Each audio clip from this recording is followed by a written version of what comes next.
These 3 exercises are for dissociation, meaning I want to be able to move a section of my body without moving another section. So just like the kinematic sequence in golf, we need to see movements happening from up the chain to down the chain and vice versa, back and forth. So what we're going to do is we're going to start in a golf stance position.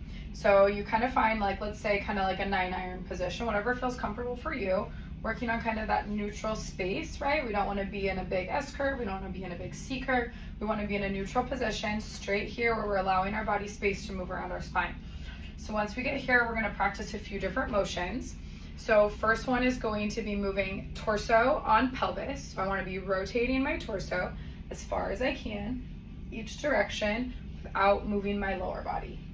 And you're really trying to push that range without getting any extra happening, right? We're trying to separate those motions, not this, creating this motion here.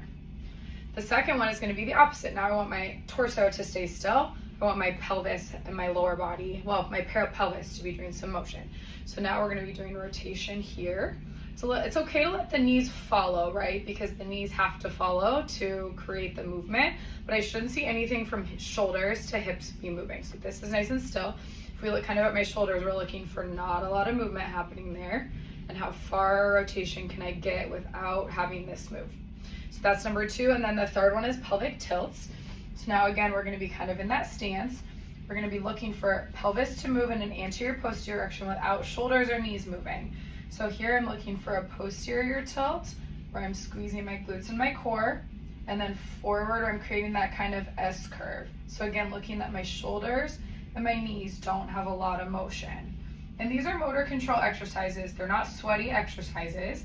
They just take time and practice. And I would highly recommend using some sort of mirror so you have visual feedback for whether you're moving, because sometimes it's hard to tell, like, well, I'm rotating. Am I really staying there? Or I'm tilting, like, are my shoulders staying or are my shoulders moving? So give yourself some feedback. And these are slow controlled movements. We're trying to get brain loops to separate out segments of your body.